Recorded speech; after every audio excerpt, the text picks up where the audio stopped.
2 Samuel 21, New Living Translation. There was a famine during David's reign that lasted for 3 years, so David asked the Lord about it. And the Lord said, "The famine has come because Saul and his family are guilty of murdering the Gibeonites." So the king summoned the Gibeonites. They were not part of Israel, but were all that was left of the nation of the Amorites. The people of Israel had sworn not to kill them, but Saul, in his zeal for Israel and Judah, had tried to wipe them out. David asked them, "What can I do for you? How can I make amends so that you will bless the Lord's people again?" "Well, money can't settle this matter between us and the family of Saul," the Gibeonites replied. Neither can we demand the life of anyone in Israel." "What can I do then?" David asked. "Just tell me, and I will do it for you." Then they replied, "It was Saul who planned to destroy us, to keep us from having any place at all in the territory of Israel. So let 7 of Saul's sons be handed over to us, and we will execute them before the Lord at Gibeon, on the mountain of the Lord." "All right," the king said, "I will do it." The king spared Jonathan's son Mephibosheth, who was Saul's grandson, because of the oath David and Jonathan had sworn before the Lord. But he gave them Saul's 2 sons, Armoni and Mephibosheth, whose mother was Rizpah, daughter of Aiah. He also gave them the 5 sons of Saul's daughter Merab, the wife of Adriel, son of Barzillai from Maholah.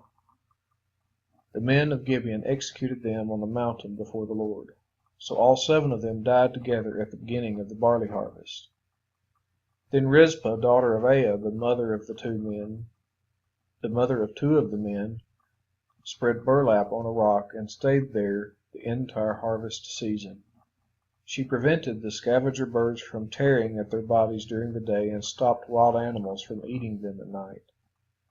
When David learned what Rizpah, Saul's concubine, had done, he went to the people of Jabesh-Gilead and retrieved the bones of Saul and his son Jonathan. When the Philistines had killed Saul and Jonathan on Mount Gilboa, the people of Jabesh-Gilead stole their bodies from the public square of Bethshan, where the Philistines had hung them. So David obtained the bones of Saul and Jonathan, as well as the bones of the men the Gibeonites had executed. Then the king ordered that they bury the bones in the tomb of Kish, Saul's father, at the town of Zelah in the land of Benjamin. After that, God ended the famine in the land. Once again the Philistines were at war with Israel, and when David and his men were in the thick of battle, David became weak and exhausted. Ishbi-benob was a descendant of the giants. His bronze spearhead weighed more than 7 pounds, and he was armed with a new sword. He had cornered David and was about to kill him, but Abishai, son of Zeruiah, came to David's rescue and killed the Philistine.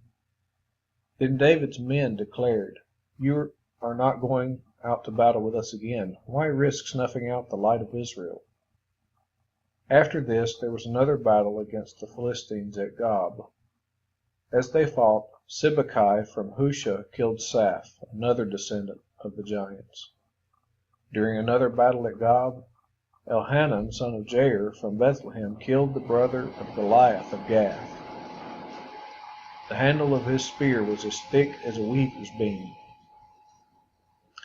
In another battle with the Philistines at Gath, they encountered a huge man with 6 fingers on each hand and 6 toes on each foot, 24 in all, who was also a descendant of the giants. But when he defied and taunted Israel, he was killed by Jonathan, the son of David's brother Shimeah. These 4 Philistines were descendants of the giants of Gath, but David and his warriors killed them.